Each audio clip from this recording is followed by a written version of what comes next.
Dios les bendiga a todos mis amados hermanos. Es un placer estar nuevamente aquí con ustedes. Es un privilegio poder compartir el mensaje de la palabra del Señor. Y como lo veníamos explicando o lo publicamos el día de ayer, tendremos una enseñanza, mis hermanos, el tema titulado Nada nos podrá separar del amor de Cristo. Entonces les invito a que nos acompañen y que nos gocemos escuchando el mensaje de la palabra de Dios y lo que Dios va a hablar a nuestros corazones el día de hoy. Les invitamos a los que están ahí, a los que se van a conectar con nosotros. Vamos a orar ahorita y vamos a pedirle al Señor Espíritu Santo que sea Él mismo hablando hoy en esta noche. Oramos. Padre, en el nombre de Jesús, te damos gracias, Señor, por tu infinita bondad, por tu infinita misericordia. Te pedimos en el nombre poderoso de Cristo que seas tú llevando el mensaje y que seas tú ministrando tu palabra y que quede guardado en el corazón de cada uno de mis hermanos y de todos aquellos que puedan ver y escuchar tu mensaje y tu palabra. Lo creemos todo en el nombre de Jesús. Asimismo oramos por las peticiones que tu pueblo, Señor, está necesitando en este tiempo, peticiones de salud, petición de trabajo, vivienda, alimento, cualquier necesidad. Te pedimos en el nombre de Jesús que seas tú ministrando y que seas tú llevando la sanidad y esa petición que cada uno de ellos te está solicitando. Lo creemos en el nombre poderoso de Cristo Jesús. Amén y amén. Mis hermanos comentábamos pues que el Señor tenía algo para nosotros hoy en este día y el tema titulado es Nada nos podrá separar del amor de Cristo. Y quiero leer en la Biblia, según las Escrituras, en el libro de Romanos capítulo 8, versículo número 35. ¿Quién nos separará del amor de Cristo? Tribulación o angustia, persecución, hambre o desnudez o peligro o espada. Con la ayuda de nuestro Señor Jesucristo vamos a hablar un poquito referente a estas palabras, lo que dice este versículo: tribulación, angustia, persecución, hambre, desnudez, peligro o espada. Sabemos, mis hermanos, que nosotros pasamos muchas dificultades, pasamos tribulaciones, pasamos angustia. También somos perseguidos. A veces pasamos hambre, pero física, y también hambre espiritual, hambre de la palabra de Dios. También pasamos desnudez, ¿verdad? Pasamos peligro y pasamos espada. Pero con la ayuda de nuestro Señor Jesucristo vamos a tocar todos estos puntos, ¿verdad? Y que sea el Espíritu Santo llevando el mensaje y que todos podamos entender lo que el Espíritu Santo quiere hablarnos hoy. Dice que la primera palabra dice que nadie nos separará del amor de Cristo. Y quiero enfocarme en tribulación primeramente. Tribulación en 2 Corintios, capítulo 1, versículo número 8, en versión de lenguaje sencillo. Dice: hermanos en Cristo, queremos que conozcan los problemas y sufrimientos que tuvimos en la provincia de Asia. Fueron tan tremendos que casi no pudimos soportarlos y hasta creímos que íbamos a morir. Versículo número 9. En realidad nos sentíamos como los condenados a muerte, pero eso no nos ayudó a confiar en Dios, que puede hacer que los muertos vuelvan a la vida, y no confiar en nosotros mismos. Todavía le leo el versículo número 10. Dice: Dios nos protegió de grandes peligros de muerte y confiamos en que Él nos seguirá cuidando y protegiendo. Me llama este último punto, mis hermanos, porque dice que Dios nos protegió de grandes peligros de muerte. Pablo en su momento sufrió tribulación, así como nosotros podemos sufrir tribulación en tiempos anteriores, en este tiempo, en tiempos futuros. Pero dice que Dios nos protege, que Dios nos guarda de grandes peligros. Dice que también que confiamos en que Él nos seguirá cuidando y protegiendo. Entonces, mire, yo le voy a leer un comentario. Dice que alude aquí y en la mayoría de las ocasiones que se usa en esta carta de Pablo, que él está hablando a los Corintios. Dice que tribulación posiblemente es una severa enfermedad o una persecución. Tribulación no solamente es un tipo de problema que uno diga estoy tribulado porque no me salen las cosas, estoy tribulado porque tengo muchos problemas, pero dice que aquí dice que era una severa enfermedad o una persecución. Todos conocemos y sabemos quién era Pablo anteriormente, antes que el Señor Jesús lo llamase. Pablo era aquel hombre llamado Saulo, que era un perseguidor de la iglesia, un perseguidor de Cristo, un perseguidor de los cristianos. ¿Por qué le digo que era un perseguidor de Cristo? Porque cuando Saulo iba camino a Damasco, se le alumbró una luz desde el cielo y le dijo, ¿por qué me persigues? Y él le dijo que quién era, y le dijo, yo soy Jesús a quien tú persigues. Entonces, mis hermanos, dice que en ese momento él sintió tribulación, pero después cuando ya el Señor lo llama, cuando ya tiene un llamado, Pablo sigue siendo, ya ha cambiado su nombre, Pablo siguió siendo aquel hombre tribulado, siguió aquel hombre porque lo perseguían los romanos, porque donde él iba, él llevaba el mensaje de la palabra de Dios y era perseguido, dice que tenía persecución. Entonces yo veo este comentario que dice que es posiblemente una severa enfermedad o una persecución. En estos tiempos, mis amados hermanos, nosotros los cristianos posiblemente podemos estar siendo perseguidos, pero estamos siendo perseguidos por el enemigo, que el Señor lo reprenda, por todas aquellas entidades que son del lado de las tinieblas, donde ellos se incomodan y se molestan cuando ven de que nosotros como hijos de Dios estamos tratando de llevar el evangelio de una mejor manera, tratando de caminar en ese camino correcto que es el evangelio de Cristo. Entonces, mis hermanos, no tenemos por qué preocuparnos, porque dice que en versículo 10 dice que Dios nos protegió de grandes peligros de muerte. Dice que Él nos está protegiendo de todos esos peligros de muerte. Y dice que confiamos en Él.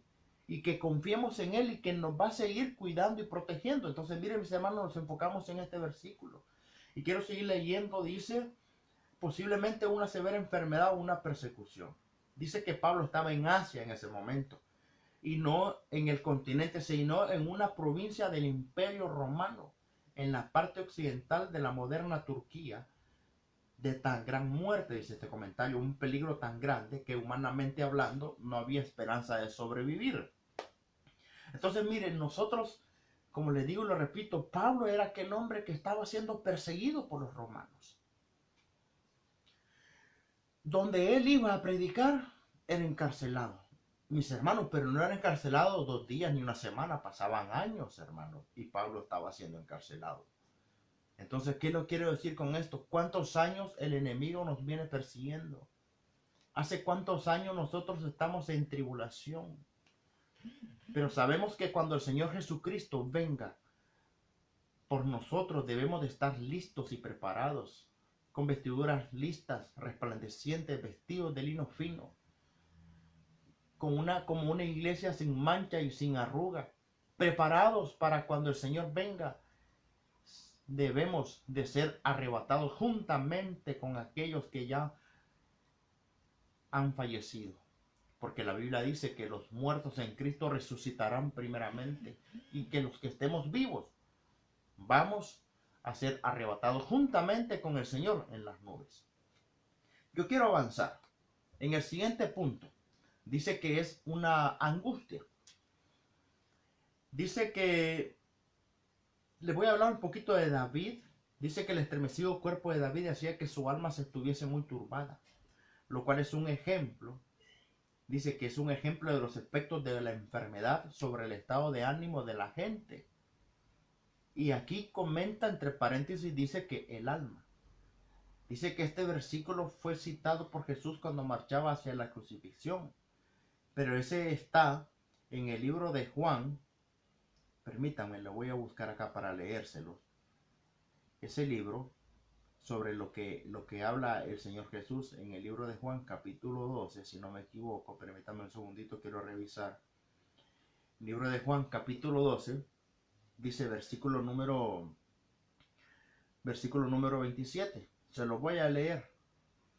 Libro de Juan capítulo 12, versículo número 27, dice lo siguiente: ahora mi alma se ha angustiado ¿Y qué diré? Padre, sálvame de esta hora. Pero para esto he llegado a esta hora. Miren, todos nosotros tenemos un propósito en Dios. Jesucristo tenía un propósito en esta tierra cuando Él estaba. El propósito era que Él tenía que morir por nosotros en la cruz. Tenía que derramar su sangre por nosotros, por usted y por mí. Para que nosotros obtuviésemos la salvación y obtuviésemos la vida eterna. Entonces, mire, ahora nosotros podemos estar pasando una tribulación. Yo no sé de repente qué tribulación puede estar pasando usted o de repente algún familiar. Pero dice que Jesucristo dijo, ahora mi alma se ha angustiado. ¿Y qué diré? Padre, sálvame de esta hora. Sálvame de esta tribulación. Sálvame de esta enfermedad. Sálvame de lo que estoy pasando, de este proceso, de este desierto. Sálvame, dijo Jesucristo. Pero hasta esto he llegado a esta hora. Pero para esto he llegado a esta hora. Mire, quiero buscarle otra versión. Quiero buscarle y le voy a leer la versión del lenguaje sencillo. Mire lo que dice. En este momento estoy sufriendo mucho, oiga. Y me encuentro confundido, habla el Señor Jesús. Quisiera decirle a mi Padre que no me deje sufrir. Pero no lo haré. Porque yo vine al mundo precisamente para hacer lo que Él mandó. Quiero explicar un poquito en esto porque esta es una versión un poco más entendible para que todos nosotros podamos captar lo que Jesucristo hablaba y lo que de repente nosotros en este tiempo podemos hablar. Porque dice, en este momento estoy sufriendo mucho y yo me siento confundido. Señor, ahora en este tiempo, trasladándolo a este tiempo, voy a ir así descifrando por partes. Dice, en este tiempo estoy sufriendo mucho y me encuentro muy confundido. Señor, en este tiempo estoy pasando una tribulación muy tremenda y no sé qué va a pasar conmigo. No sé qué va a suceder conmigo en este tiempo, Señor. No tengo trabajo, no tengo casa, no tengo alimento. Señor, ¿qué hago? Quisiera decirte, Señor, que ya no me dejes sufrir así. Pero dice, mire lo que dijo Jesús, pero no lo haré. No lo haré, dice, porque yo vine al mundo precisamente para hacer lo que Él mandó. Él me mandó a hacer. Todos nosotros tenemos un propósito en esta tierra, amados hermanos. Tenemos un propósito de Dios y Dios lo va a cumplir. Y si usted está pasando alguna angustia en este momento, el Señor le viene a decir, no te preocupes, no te preocupes, que tú viniste a este mundo precisamente con un propósito mío y lo voy a cumplir. No nos angustiemos. A veces queremos hacer las cosas nosotros rápidamente, pero sabemos que no es el tiempo de nosotros, es en el tiempo del Señor. Pero no debemos de angustiarnos, hermanos, no debemos de angustiarnos.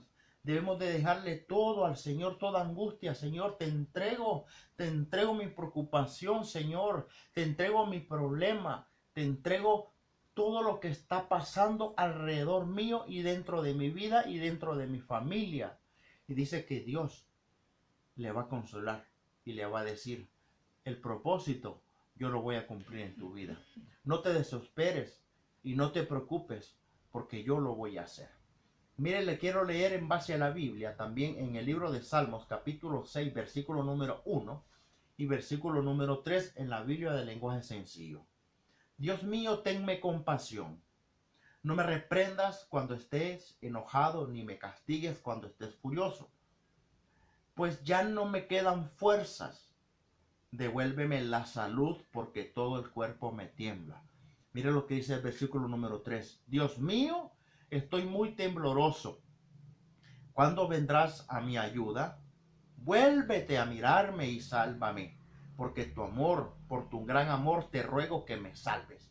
Aquí vemos que David estaba angustiado, hermanos, donde dijo, yo ya no puedo. Yo ya no puedo más. Y aquí dice que él dijo, Señor, ten compasión de mí. No me reprendas cuando estés enojado. No me castigues cuando estés furioso. ¿Será que David hizo algo? ¿Será que el Señor estaba molesto con él por algo que había sucedido? Pero dice aquí, ya no me quedan fuerzas, Señor. Muchas veces nosotros como humanos, como personas, perdemos las fuerzas. Y a veces nos sentimos con esa angustia y con esa necesidad. Y decimos, Señor, ya no aguanto. Señor, ya no tengo fuerzas ni para caminar. Ya no tengo fuerzas ni para levantarme e ir al trabajo. Señor, ya no tengo fuerzas ni para leer tu palabra. Señor, ya no aguanto. Señor, estoy angustiado. Porque dice que devuélveme la salud. Mire, David estaba enfermo. Y en medio de la angustia es cuando nosotros debemos de clamar a Dios. Porque mire que David decía, tenme compasión, Señor. No te enojes conmigo. Ten misericordia. Dice, devuélveme la salud porque todo el cuerpo me tiembla. Dios mío, estoy tembloroso. Dios mío, estoy necesitado. Dice, ¿cuándo vendrás en mi ayuda? Vuélvete a mirarme y sálvame. Dice, mire qué tremendo. Porque tu gran amor te ruego que me salves. La angustia también es un momento en el cual nosotros debemos de clamar. Es algo que de repente el Señor lo permite para que nosotros clamemos. Porque dice que David clamó, angustiado, desesperado, clamó al Señor. Y le dijo, por tu amor te ruego que me salves, Señor, ya no aguanto. Esta angustia me está desesperando, esta angustia me está haciendo hacer cosas, esta angustia me está quitando la salud, esta angustia me está poniendo enfermo y tembloroso mi cuerpo. Señor, sálvame. Mire, sálvame, le dijo. Pero mire, quiero leerle en el libro de Juan, capítulo 12, versículo número 28. Dice en la Biblia siempre el lenguaje sencillo. Dice, es donde nosotros tenemos que confiar en Jesús. Dice, más bien diré, Padre, muéstrale al mundo tu poder. Al momento desde el cielo se oyó una voz que decía, ya he mostrado mi poder y volveré a mostrarlo. Versículo 29 y 30. Los que estaban ahí decían que había oído un trueno. Otros decían, un ángel le habló a Jesús. Pero Jesús le dijo, la voz que ustedes oyeron tiene como propósito, oiga, tiene como propósito ayudarlos a confiar en mí. ¿En quién tenemos nuestra confianza? En Cristo Jesús. ¿A quién debemos de ir cuando estamos angustiados? En Cristo Jesús. Él es el único que nos puede ayudar a salir de toda situación. Por eso el tema se llama que nada nos separe del amor de Cristo. Ninguna tribulación y ninguna angustia. Que este es el punto 2 que todavía estamos viendo. Y queremos avanzar con la ayuda de nuestro Señor. Recordemos, amados, recordemos. Dice, la voz que ustedes oyeron tiene como propósito a que yo les ayude a ustedes. A que yo les ayude a que ustedes confíen en mí, dice Jesús. Anotemos eso en el corazón de nosotros, que el único que nos va a ayudar en nuestras angustias y en nuestras tribulaciones y en todo lo que pasemos es Jesucristo. Mire, quiero avanzar. Punto número 3. Vemos que se llama la persecución, ¿verdad? En base al primer versículo que vimos, que íbamos a detallar todas estas palabras con la ayuda de nuestro Señor. Mire, en Salmos 7:1, del 1 al 4, siempre el lenguaje sencillo. Dice, mi Dios, en ti confío. Sálvame de los que me persiguen. Líbrame de todos ellos. Si no me salvas, acabarán conmigo. Mire, todo esto va en orden. Todo esto, primero tribulación, luego angustia, ahora persecución. Dice, acabarán conmigo, me despedazarán como leones y nadie podrá librarme de ellos. Dios mío, ¿qué daño les hice? ¿Qué mal cometí? ¿Acaso le hice daño a un amigo? ¿Acaso le quité algo a alguien que maltrataba sin razón? Mire, hermanos, David estaba siendo perseguido por el rey en ese momento que era Saúl. Tenía una persecución tan tremenda que Saúl quería matar a David. Pero ¿por qué llegó esta persecución? Por eso dice acá, por eso busqué esta versión porque me gusta y me llama la atención para que nosotros podamos entender esto. Dice, ¿acaso le hice daño a un amigo? ¿Acaso le hice daño a un hermano? ¿Acaso le quité algo a alguien que me quiere matar sin ninguna razón. David no había hecho absolutamente nada. Entonces me llama la atención que esto se conjuga y se connota en algo, en una palabra que no tiene nada que ver en esto, pero le voy a comentar, todo esto se connota en una palabra llamada envidia. Por envidia puede haber persecución. Entonces dice que Saúl, por envidia, viendo de que aquel David era un jovencito y que derrotó a Goliat, tuvo envidia. Porque cuando terminó esa pelea de David con Goliat, mire qué tremendo es esto. Cuando terminó esa pelea, dice que cantaban y danzaban en el pueblo cuando iba llegando Saúl y con David. Dice que un cántico que cantaban ahí, dice las mujeres, dice que Saúl mató a 1000 y David a sus 10,000. Y eso enfureció a Saúl. Y empezó a tener envidia. Empezó a tener envidia, empezó a tener celo. Y me imagino que él decía, ¿por qué dicen eso? Si yo he matado también enemigos, ¿por qué dicen eso si yo soy el rey? Por envidia hay persecución. No debemos de tener envidia por lo que los otros hacen, independientemente sea en una congregación, independientemente que sea en el trabajo o donde sea. No debemos de tener envidia, porque cuando hay envidia hay persecución de parte del enemigo. ¿Por qué le digo? Porque mira lo que dice el 7:1, le voy a leer otra vez. Mi Dios, en ti confío, sálvame de los que me persiguen, líbrame, dice, de todos ellos. ¿De quién? Y solamente era Saúl que lo perseguía, a David. En el lado espiritual, trasladamos esto. La persecución no solamente es del enemigo, que el Señor lo reprenda. La persecución es de muchos enemigos que tenemos. Por eso la misma Biblia lo menciona y dice que nuestra lucha no es contra carne ni sangre. Esto es contra potestades, huestes de iniquidad en las regiones celestes, ángeles, principados, ángeles pero del enemigo, principados, potestades. Oiga, cuánta cantidad de enemigos tenemos. Pero dice, por eso David decía, líbrame de todos ellos. Si no me salvas, Señor, acabarán conmigo, me despedazarán, me quitarán todos como leones y nadie podrá librarme de ellos. Dios mío, qué daño les hice, dice David. Qué mal cometí yo en esto. Dice entonces que David tenía esa persecución por parte de Saúl y que era perseguido de repente por un amigo o por un hermano. Dice, ¿quién lo persigue? El que nos persigue nos quiere destruir. Y no va a descansar hasta que nos destruya a nosotros. Pero vemos en el versículo anterior de angustia de que dice de que se lo voy a buscar acá, hermanos. Es que esto es bien lindo porque dice, pero Jesús les dijo, la voz que ustedes oyeron tiene como propósito para ayudarlos a confiar en mí. ¿En quién confiamos cuando tenemos persecución? En Cristo. Cristo es el que nos ayuda, nos guarda y nos protege, porque dice la Biblia que Él murió en la cruz por usted y por mí y derramó su sangre por el perdón de nuestros pecados. Nos dio la salvación y la vida eterna. Y nos dio la salvación y la vida eterna, hermanos, tenemos todo. Tenemos todo, en Cristo Jesús tenemos todo. Mire, quiero avanzar. Dice que este es uno de los muchos salmos de David que trata de su vida ante Saúl y de sus hombres, los benjamitas. Quiero leerle también siempre de lo mismo de persecución, el Salmo 55:12. Amigo mío, tú me has ofendido, hasta tú me has ofendido. Dice, tú eres igual que yo, tú eres como mi hermano. Dice que ibas conmigo al templo.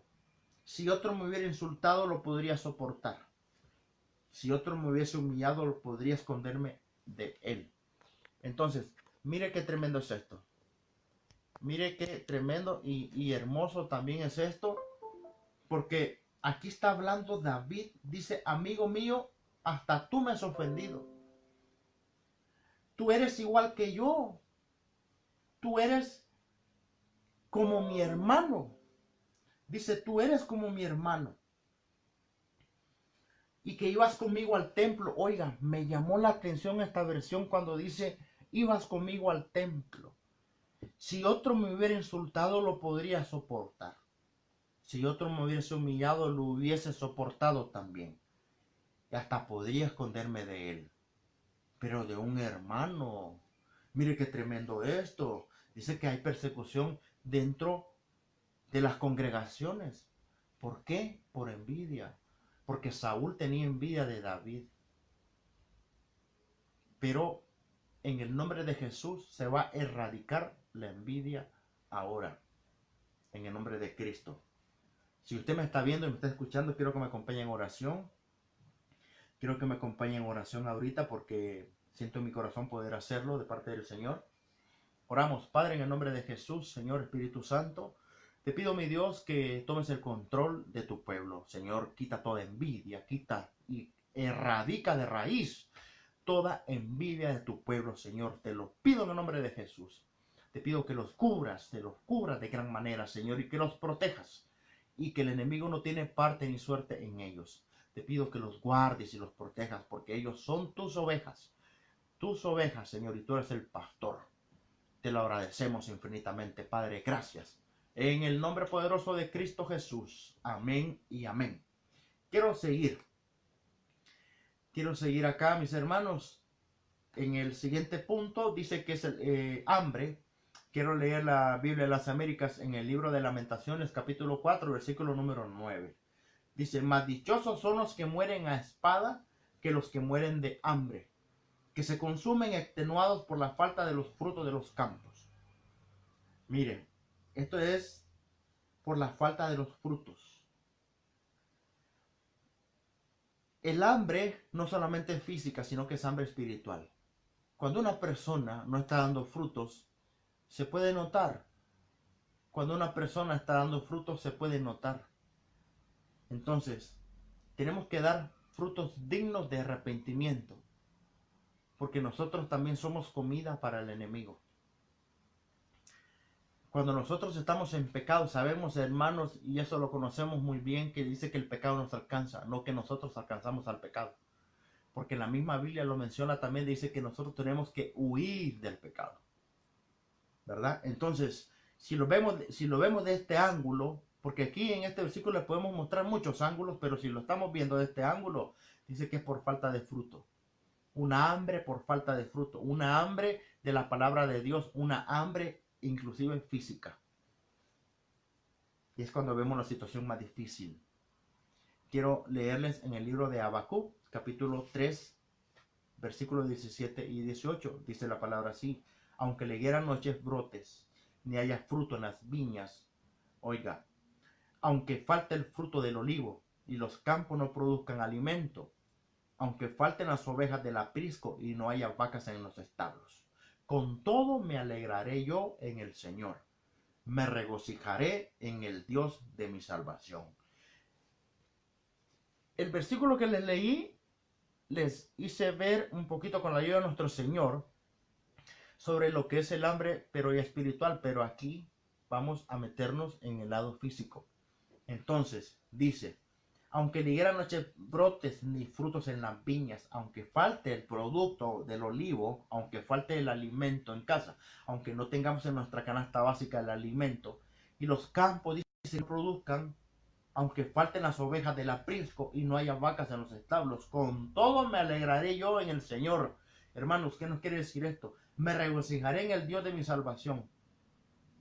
Aunque tengamos una tortillita tostada, hermanos, debemos de regocijarnos en el Señor.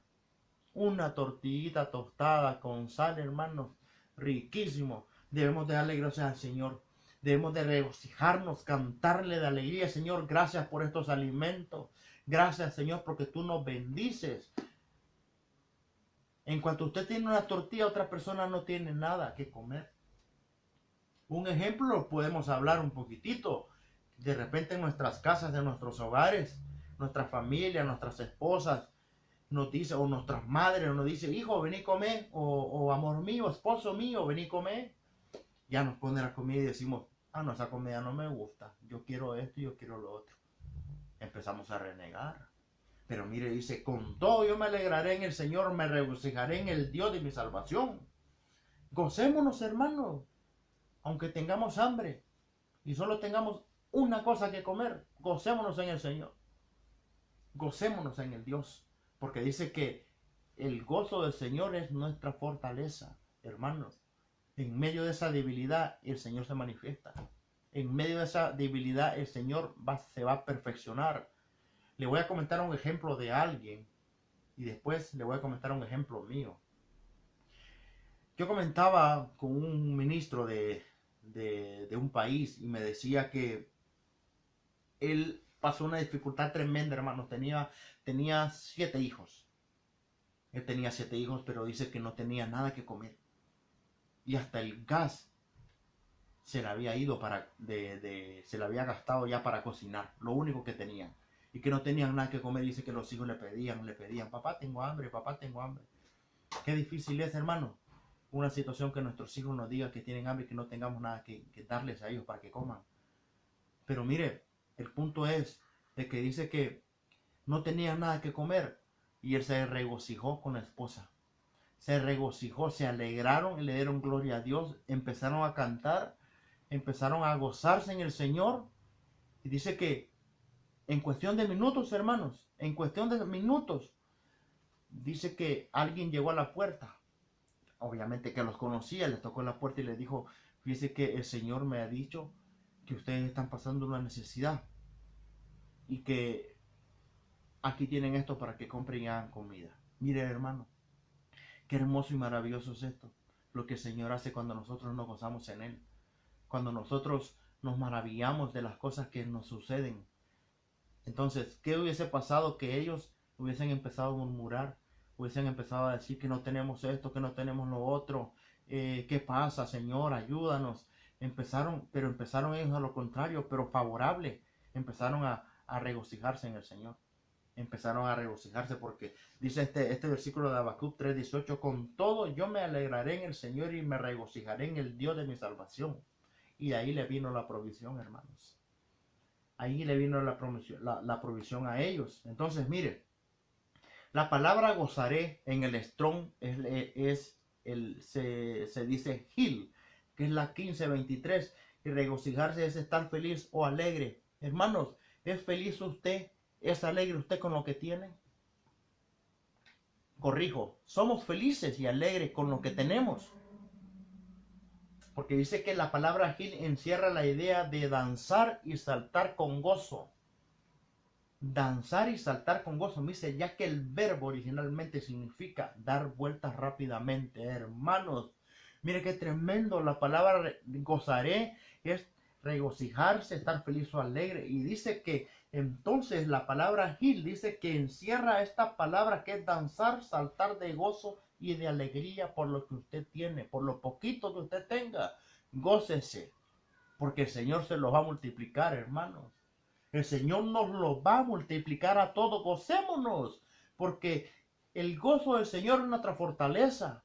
Y si nosotros estamos tristes porque tenemos poquito, así vamos a seguir, hermano. Si usted tiene solamente un poquitito para comer, gócese. Gócese en el Señor y va a venir la multiplicación. Y va a venir la multiplicación. Dice que esto refleja exactamente lo opuesto a la teoría que el concepto bíblico de que el gozo constituye un sentimiento interno de quietud y de bienestar. Dice que Dios baila de alegría por Jerusalén y su pueblo. Hermano, oiga este comentario tan hermoso que yo no lo había visto. Dice que Dios baila de alegría por Jerusalén y por su pueblo. Cuando usted, con lo poco que tiene, usted se goza, el Señor baila con usted, hermano. Corrijo, hermanos, perdónenme. Cuando nosotros nos gozamos con lo poquito que tenemos, dice que el Señor también se goza y baila. Mire qué hermoso es esto. Que en el nombre de Jesús, que tengamos ese corazón agradecido a Dios. Agradecido por lo que tenemos. Agradecido por lo que tenemos. Que seamos aquellos de la unción preciosa y con la unción dorada. ¿Y sabe cuál es la unción dorada? Que con lo poquito hacemos mucho. ¿Por qué? Porque Dios nos da la multiplicación. Es el Señor mismo que nos da la multiplicación. No somos nosotros. Es el mismo Señor que nos da la multiplicación, mis hermanos, para que el pueblo del Señor se goce se goza el pueblo del Señor. Y sabemos que tenemos un Dios tan maravilloso que cuando nosotros nos gozamos, Él mismo también se goza.